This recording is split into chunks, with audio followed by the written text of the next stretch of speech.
Haleluya, puji Tuhan. Mari kita siapkan pujian penyembahan kita bagi Tuhan Yesus. Dan biarlah apa yang kita lakukan semata-mata untuk menyenangkan Tuhan. Kita berdoa, kami bersyukur Tuhan buat kekuatan kesehatan yang Tuhan masih berikan sampai hari ini. Biarlah kekuatan kesehatan ini hanya untuk mempermuliakan Engkau ya Bapa. Terima kasih, dalam nama Yesus kami siap memuji menyembahkan Engkau. Haleluya, amin. Kita naikkan pujian ini. Tuhan adalah kekuatanku, bersama Dia ku tak akan goyah. Ku kan terbang tinggi bagai Raja Wali, melakukan perbuatan yang besar. Tuhan adalah kekuatanku, bersama Dia ku tak akan goyah. Ku kan terbang tinggi bagai Raja Wali, melakukan perbuatan yang besar. Ku kan terbang tinggi bagai Raja Wali, dan melayang tinggi dalam kemuliaannya. Biar bumi bergoncang dan badai menerpa, ku kan terbang tinggi bersama Dia. Sekali lagi kita naikkan pujian ini dengan iman. Tuhan adalah kekuatanku, bersama Dia ku tak akan goyah. Ku kan terbang tinggi bagai Raja Wali, melakukan perbuatan yang besar.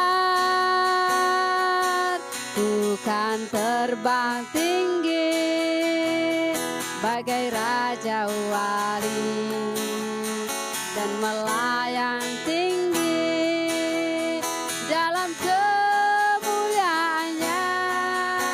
Biar bumi bergoncang dan badai menerpa, ku kan terbang tinggi bersama Dia. Ku kan terbang tinggi bersama Dia.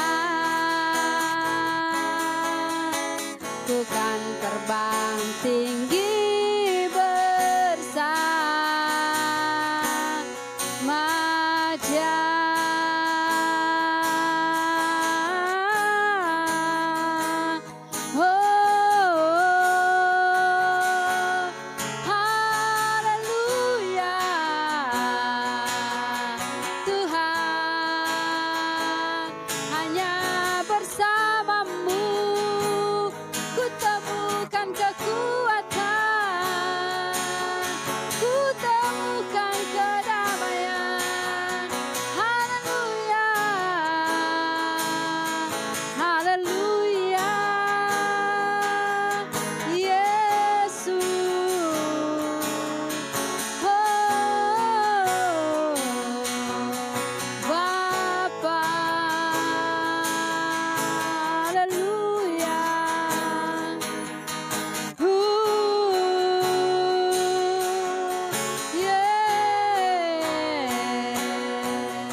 Biarlah apa yang kami hadapi hari-hari ini Tuhan, baik kesehatan, keuangan, apapun ekonomi yang kami alami, biarlah kami terus bersandar sepenuhnya kepada Engkau Tuhan. Haleluya.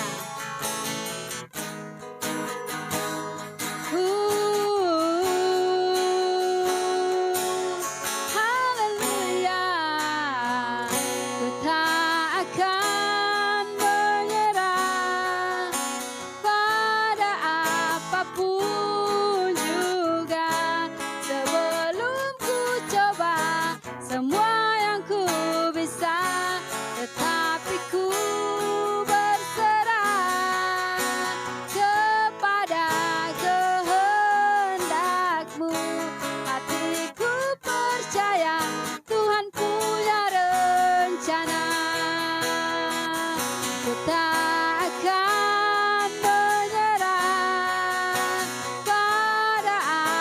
pun juga sebelum ku coba semua yang ku bisa, tetapi ku berserah kepada kehendak-Mu.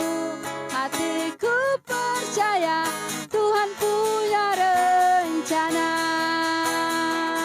Hatiku percaya Tuhan punya rencana. Hatiku percaya Tuhan punya rencana.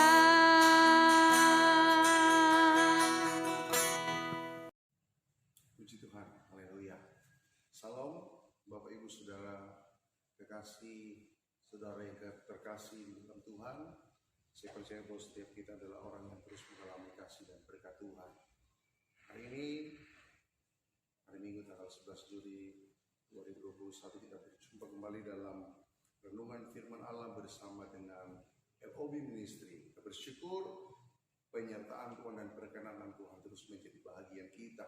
Dan sebelum kita akan menerima firman Tuhan, mari kita berdoa. Puji Tuhan, haleluya. Segala pujian syukur kami berikan kepada-Mu Tuhan atas penyertaan Tuhan bagi kami. Hari ini kami boleh ada sebagaimana kami ada, semua hanya karena kasih dan kebaikan Tuhan. Kami percaya anugerah Tuhan selalu baru setiap hari bagi kami dan tak pernah berkesudahan. Karena itu di hari ini kami akan menikmati firman-Mu, kami akan merenungkan firman-Mu. Urapi setiap hati kami, urapi pikiran kami, urapi pendengaran kami, urapi hamba-Mu. Semua kami dalam kuasa Roh Kudus-Mu, sehingga firman-Mu akan menjadi kekuatan bagi kami, menjadi jawaban bagi kami, dan akan menyertai kami, sebab firman adalah pribadi-Mu sendiri yang siap untuk memulihkan dan memberkati kami hari ini. Terpujilah nama-Mu Tuhan. Kami siap sambut firman Allah, mengucap syukur di dalam nama Tuhan Yesus Juru Selamat kami. Haleluya. Amin. Puji Tuhan. Haleluya. Salam sejahtera bagi kita semua. Berjumpa kembali bersama dengan LOB Ministry. Kita bersuka cita atas penyertaan Tuhan yang indah bagi kita, sehingga kita boleh berjumpa dalam ibadah hari ini. Mendasari firman Allah yang akan kita renungan, firman Allah yang akan kita terima saat ini, kita akan membaca. Saya ambil dari kitab Yosua pasalnya yang ke-6. Yosua pasalnya yang ke-6, saya akan baca ayatnya yang ke-20. Yosua pasalnya yang ke-6, ayatnya yang ke-20, demikian firman Tuhan. Lalu bersoraklah bangsa itu, sedang sangkakala ditiup. Segera sesudah bangsa itu mendengar bunyi sangkakala, bersoraklah mereka dengan sorak yang nyaring. Maka runtuhlah tembok itu, lalu mereka memanjat masuk ke dalam kota, masing-masing langsung ke depan dan merebut kota itu. Saudara kekasih di dalam Tuhan, ini merupakan sebuah peristiwa sejarah di mana Yosua dan bangsa Israel akhirnya merebut tanah perjanjian, ditandai dengan runtuhnya tembok Yeriko. Sebuah tembok yang begitu terkenal dengan ketebalannya, sebab dituliskan bahwa tembok ini terdiri dari 2 lapisan tembok dan tebalnya kurang lebih sekitar 6 meter. Luar biasa, tetapi ketebalan atau kekokohan tembok Yeriko ini tidak sanggup untuk menghalangi kuasa Allah bekerja bagi Yosua dan bangsa Israel. Sebab ternyata suatu kebanggaan bagi orang-orang Kanaan tentang kokohnya tembok mereka itu tidak menjadi halangan untuk bangsa Israel dan Yosua menerima janji Allah yang awalnya diberikan kepada Abraham, nenek moyang mereka, untuk menikmati negeri yang limpah susu dan madu, yaitulah tanah perjanjian. Saudara yang kekasih dalam Tuhan, tentu ini merupakan sebuah peristiwa sejarah yang membuktikan kedahsyatan dan luar biasanya Allah yang menyertai Yosua dan bangsa Israel. Sebab apa? Ketika orang berpikir untuk dapat meruntuhkan tembok Yeriko dengan sebuah kekuatan perang atau dengan sebuah teknologi yang mumpuni untuk meruntuhkan tembok itu, sebuah tembok yang terkenal dengan kekokohannya. Tetapi justru Allah memberi perintah kepada Yosua dengan sebuah cara yang luar biasa, dengan sebuah teknik yang jauh dari kemampuan manusia untuk memikirkan kok bisa tembok itu runtuh hanya dengan sebuah sorakan, dengan sebuah pujian, dengan sebuah tiupan sangkakala. Tetapi hal itu terjadi dan membuktikan bahwa benar Allah yang menyertai Yosua dan bangsa Israel adalah Allah yang hidup. Dan saya percaya kuasa yang sama juga bekerja bagi kita sampai hari ini. Sebesar apapun tembok yang sedang kita alami, yang sedang merintangi kita, apakah dalam pekerjaan, dalam usaha, dalam rumah tangga, bahkan dalam pelayanan kita, kita percaya bahwa Allah yang sama yang menyertai Yosua dan bangsa Israel adalah Allah yang sama yang akan menyertai kita dengan kuasa dan mujizat yang ajaib. Saudara yang kekasih dalam Tuhan, ada beberapa hal yang kita bisa ambil dari peristiwa ini. Sebuah peristiwa yang luar biasa, sebab Yosua dan bangsa Israel diperintahkan Allah bagaimana kunci untuk mereka mengalahkan tembok Yeriko adalah dengan mereka harus mengelilingi tembok itu selama 7 hari. Dari hari yang pertama sampai hari yang ke-6 mereka mengelilingi tembok itu sebanyak 1 kali, tetapi pada hari yang ke-7 mereka mengelilingi tembok itu sebanyak 7 kali. Tentu dalam cara pikir manusia itu merupakan suatu hal yang bodoh, bahkan kemungkinan begitu cukup gila untuk dilakukan, sebab tidak ada korelasi, tidak ada hubungan antara mengelilingi tembok lalu kemudian sebuah pujian atau sorakan mampu meruntuhkan sebuah tembok. Sebab apa? Kalau seumpama itu terjadi, hal itu merupakan suatu hal yang wajar terjadi. Tentu di setiap rumah-rumah tangga umat Tuhan banyak tembok akan runtuh ketika ibu rumah tangga begitu memikirkan hal-hal yang membuat pikirannya begitu mumet, lalu menghadapi sebuah keadaan, lalu tidak sedikit ada orang yang berteriak di rumah gitu, meluapkan sebuah pikiran yang begitu carut marut. Tentu banyak tembok di rumah-rumah yang akan runtuh, tetapi tidak ada sama sekali hubungan antara sebuah sorakan dengan tembok yang akan runtuh. Tetapi di sini kita melihat ada beberapa hal yang akan kita ambil, merupakan sebuah kekuatan bagi kita, merupakan sebuah jawaban firman Allah bagi kita, bagaimana kita bisa mengambil satu berkat atau suatu rahasia yang terkandung dalam peristiwa tembok Yeriko. Yang pertama, saudara, yang pertama adalah ternyata kehidupan kekristenan itu adalah sebuah proses.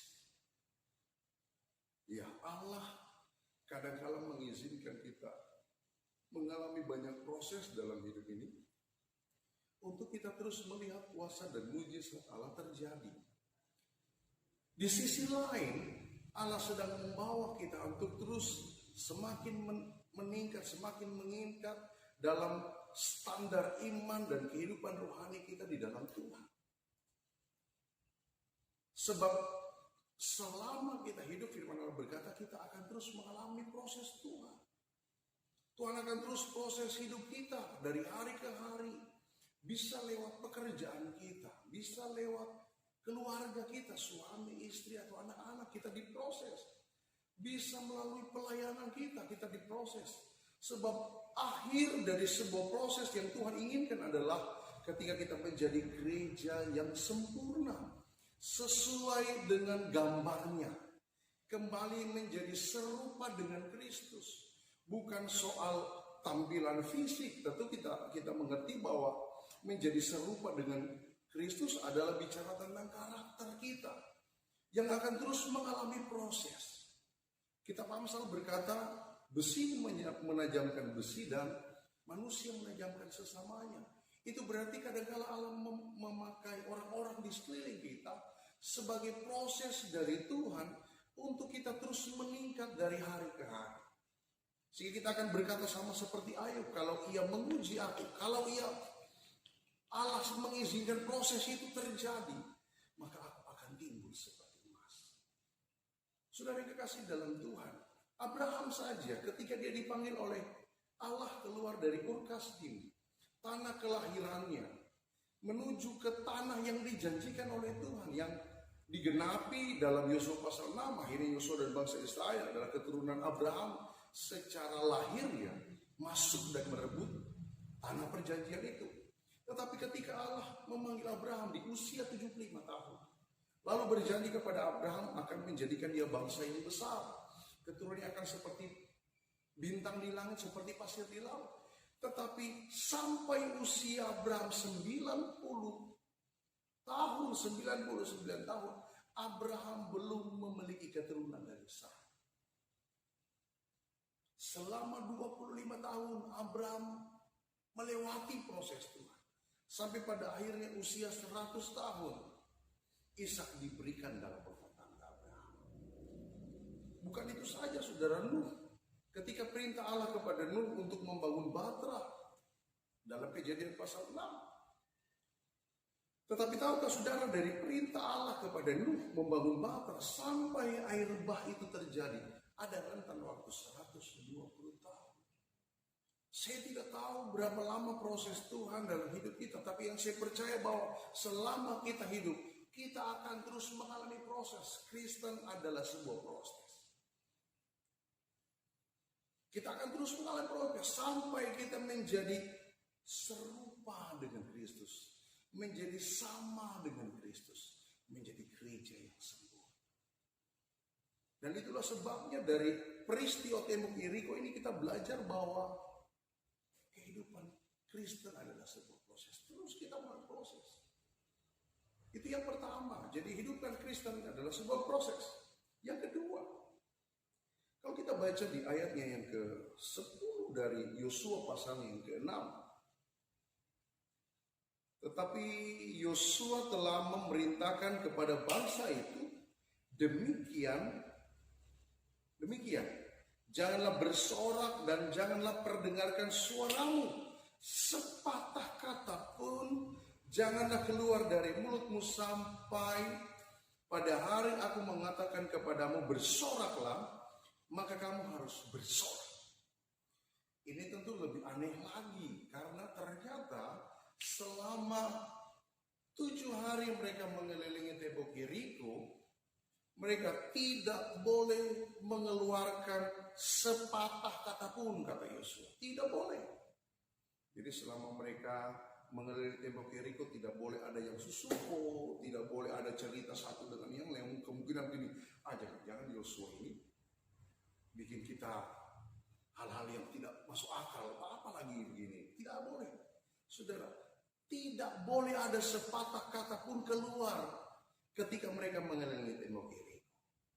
Yang kedua, apa yang kita bisa ambil dari peristiwa tembok Yeriko? Yang kedua, ketika kita mengalami proses Tuhan, tidak boleh sepatah kata pun bersungutan keluar dari mulut kita. Itu artinya bahwa dalam segala proses yang Tuhan izinkan kita alami, kita harus senantiasa hidup dalam ucapan syukur. Firman Allah berkata bahwa mengucap syukurlah dalam segala hal. Itulah yang dikehendaki oleh Kristus Yesus bagi kamu. Dalam segala hal. Ketika kita mengalami proses Tuhan, buang jauh persungutan. Sebab persungutanlah dalam 1 Korintus pasal 10 ketika dituliskan Israel sebagai sebuah peringatan. Persungutanlah yang membuat bangsa Israel yang seharusnya tinggal selangkah lagi ketika Musa mengutus 12 pengintai tinggal selangkah masuk ke tanah perjanjian, tetapi karena persungutan mereka harus berputar-putar di padang gurun selama 40 tahun.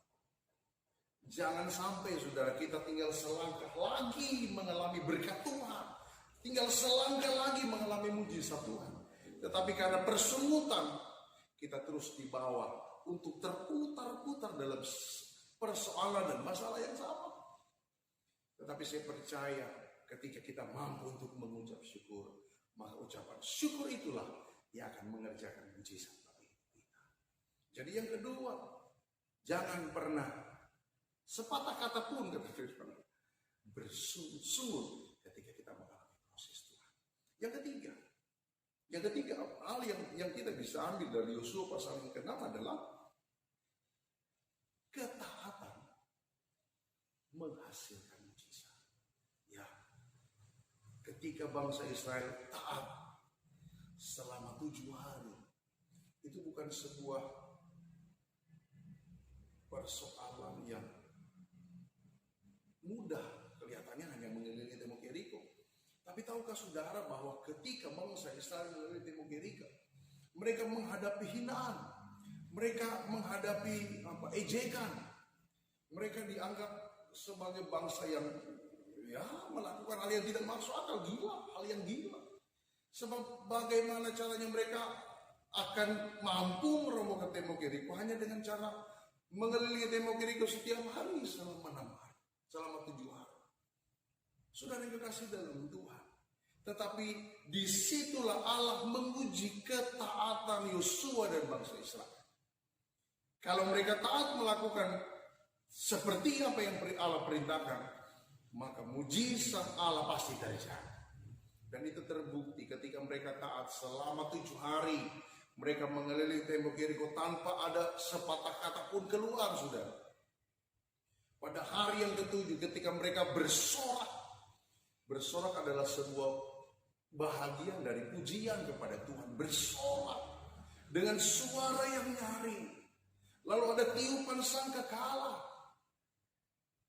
Dengan cara yang ajaib, Allah menyatakan kuasa dan mujizatnya. Tembok Yeriko yang begitu tebal, 6 meter dengan 2 lapis tembok tersebut, runtuh karena kuasa dan mujizat Tuhan.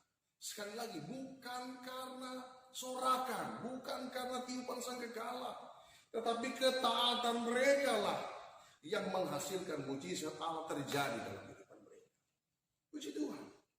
Jadi yang ketiga yang kita bisa ambil adalah ketaatan menghasilkan mujizat Tuhan. Yang keempat, yang terakhir, apa yang kita bisa ambil dari peristiwa tembok Yeriko?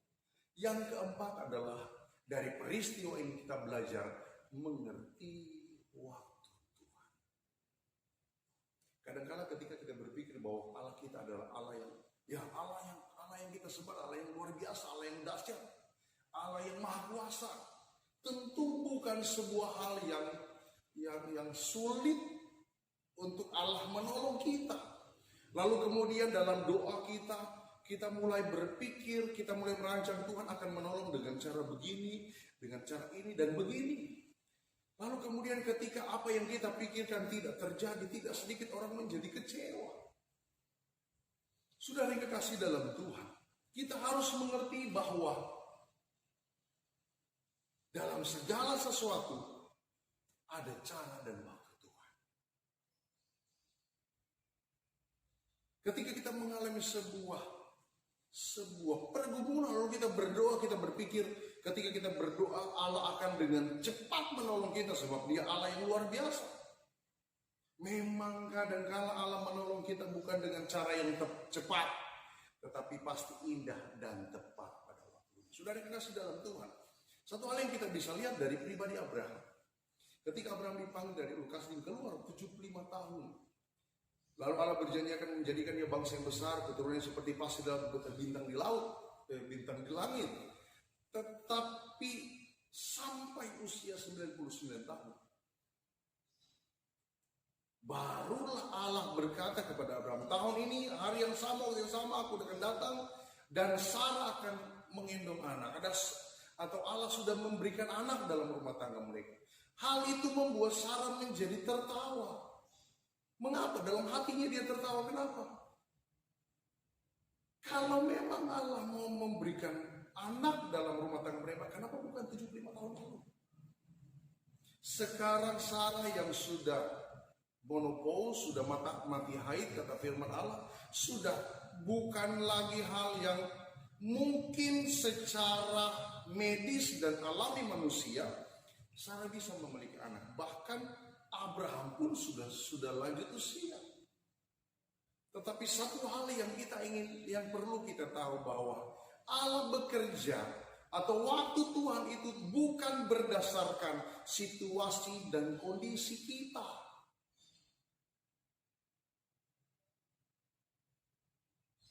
Tetapi kalau waktu Tuhan itu terjadi, kuasa Allah, waktunya Tuhan bekerja dalam hidup kita, maka tidak ada kuasa dan kemampuan manapun, bukan situasi dan kondisi apapun mampu menghalangi kuasa Allah bekerja. Saudara yang dikasih dalam Tuhan, dalam ketidakmungkinan Sarah mengandung, maka waktu Tuhan terjadi, mujizat itu dinyatakan. Jadi kadangkala jangan membatasi kuasa Allah dengan cara pikir dan rancangan kita. Oh Tuhan, tolong saya begini dengan cara A, B, C. Tidak, saudara. Tuhan punya 1001 cara. Dan waktunya adalah waktu yang terbaik bagi hidup kita. Ketika Lazarus sakit dan berita tentang sakitnya Lazarus sampai kepada Yesus, Yesus dikatakan dengan sengaja berlama-lama.